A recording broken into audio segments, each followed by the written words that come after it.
Hey guys, welcome back. Well, I'm a little different location today for a review. I'm on my basement floor, and that's because I'm going to be taking a look at what I believe is the world's smallest drift car. This little actual drift truck. You can see the really cool lights. I already got it turned on. It's got this green underglow. You've got your front white headlights, and it kind of looks like, I guess, like a Safari Range Rover. You get this air intake snorkel here, I should say. If it was going through deep water, that's what that look. But this is actually a drift car, and this is actually also fully proportional. Believe it or not, the steering and the throttle is fully proportional. It's kind of strange because you've got your steering trim is on a little dial, and I've never seen a steering trim on a dial on a car that was fully proportional. Usually a dial one, you just have an all or nothing steering, but this is fully proportional. I've already got it bound up so I can show you here. If I give it a little bit of steering, you can see just a little bit. So it is not all or nothing would go bam, bam like that, and that's not the way it is. And fully proportional throttle, I give it a little bit, see, a little bit, and then more. So that is really cool. Really neat little RC drift car. Now the model number for this is the CV-E87 is this one. There's also a E86, which is going to be this Humvee or Hummer looking one right there. Now to charge this, the battery's all built in, so it's a USB-C. And I'm gonna go ahead and just turn it off to save the battery here. Well, actually, I will leave it on. I wanted to show you some of the controls there. Let's see, is it gonna, there we go, it's bound. Because you can turn the lights on and off. The controls here to turn the lights on and off is this first button. And your speed rates, there's two, is right here on this button. So we can go ahead now and just, now I can turn off the power to both. But yeah, you get some road cones, and that's why I'm on the floor. I'm gonna put a few of these out and try to kind of drift around it. A Phillips screwdriver to get the batteries in and out of the controller. It takes 2 AA batteries in the controller. And you get a USB-C charging cable. You can use any USB-C as long as it's charging capable cable. That's a hard word, that's a mouthful, charging capable cable. As long as it's not just a data cable. And you just plug it in right there and charge this little truck. Here is the box. You can see the two different ones on here. And they have several different, you can see they got a blue and the gray, and a yellow and the black. I mean, it says gray, and it actually is. But in this low lighting, it almost looks black to me. But that's what this is. So this was sent to me by Banggood. So I want to thank Banggood. It's been quite a long time, many years since Banggood has reached out. And you can pick this up on Banggood's website. I'll have an affiliate link down in the video description and a pinned comment to this little car because it is very inexpensive. I know Banggood's running some special sales this first week to 10 days of September, so be sure to check that out and check out the sales that Banggood has. Otherwise, your controller is just your basic steering throttle. As I mentioned, your lights and your 2 speed rates, your on and off switch. This button doesn't function, and neither does this one. The speed rates, as I'll show you in a minute, there is a difference, but boy, it's not really noticeable. So I kept thinking, does it even work or not? Because it's kind of hard to tell on this. But again, this is 1/64th scale, so it is super, super small.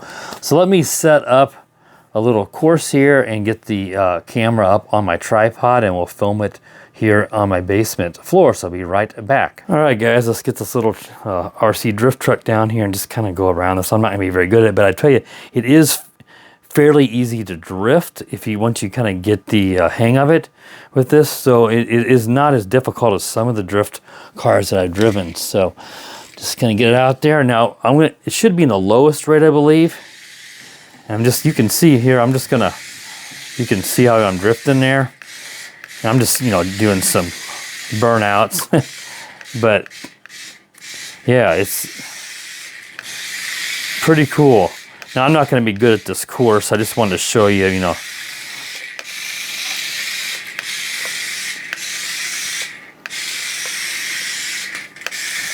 Whoa, I flipped over. I'm in my socks because I don't need to be in my shoes. I'm indoors.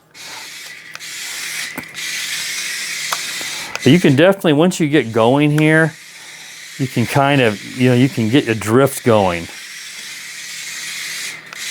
But trying to steer it, on cones is still going to be difficult. So you can see I'm kind of able to drift. Now this little crack here on my concrete floor, it gets caught in that, so I got to get it out of there. Now let's go. I'll show you. That's the lowest rate. So let me just back it up here.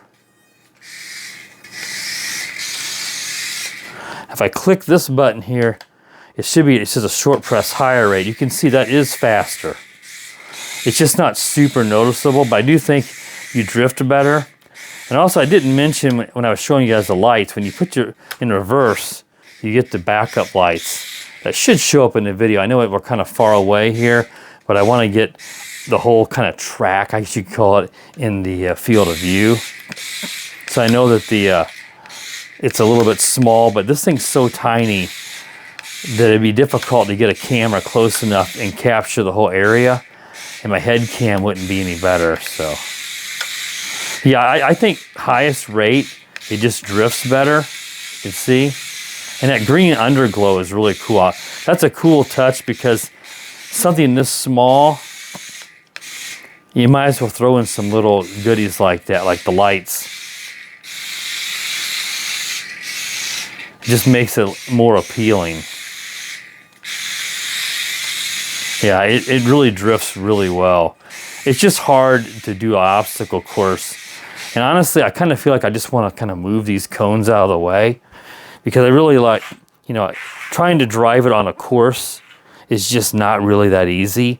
It's something you need a lot of practice at, but just driving this around here and just drifting freestyle without any course, to me, is just more fun. Because once you kind of get going here, you can kind of start to just drift, and it's kind of cool to be able to drift and keep the car, kind of steer it while you're sliding. It kind of feels like driving on ice a bit, but you got more traction and control. Like that, I'm able to steer it now while I'm drifting. That's really fun. And this is all-wheel drive, as you guys probably noticed when I was showing you on the floor. So, lots of times I think of drift cars as being just rear-wheel drive, but something little, these little plastic slick tires, I guess maybe that's better. I'm not really into the drifting a lot, so I could be completely wrong. I just used to think that they were mostly rear-wheel drive. Oh, and I flipped it on its side. Again, that's just because of this crack, the seam in the concrete here. Obviously, this is very, very small. So this is, in my opinion, this is something perfect if you want something just to fiddle around with on a rainy day, or if you live somewhere it's cold in the winter and you don't want to go outside, you can't with your RC car, you don't want to go out, or you're under the weather, whatever the case may be. This is something you can fiddle around with on your basement floor, or if you have a linoleum or a hardwood floor, it's slick enough. You want something that's relatively smooth. Textured isn't going to work as well.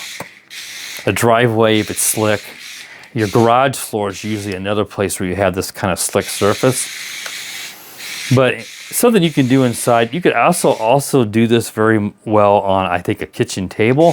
The problem is it's still quick enough, that I think at most people's kitchen tables are going to be too small. You're going to just fly off the table. But you certainly could putz around with it on a kitchen table, especially at lower speed. Though it's hard to drift in the lowest speed. But like that, you really can't. But you can certainly drive it around. It's on a kitchen table. It's really got good. Look how precise that steering is here. Now, of course, I'm caught in that seam again. But this is a cool little RC truck, and I really do like these green lights. There's your front lights again, and I'll do it in reverse. You'll see there you get your rear backup lights, and they're all four wheels turning, and of course they are very slick, so that you can slide around whenever you do drive this little guy. Even has a little like tow hitch, it looks like, I guess.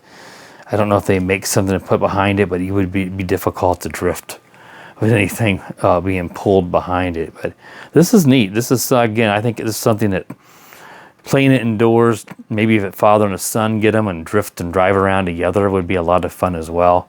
But so, definitely something you can do indoors. I think this is perfect. That's why I did it to review indoors, because outside it's just going to be more difficult to see if it gets very far away from you. So again, this is available from Banggood. I have a purchase link. It is an affiliate link to Banggood if you want to pick one of these up.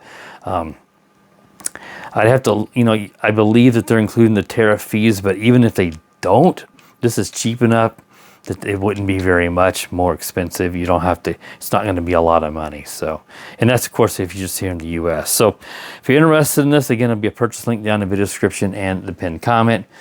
So that's to wrap up this review. If you're new to the channel, please consider subscribing. While you're at it, click the bell. That way you're notified when I upload new videos. And as always, guys, have a wonderful day.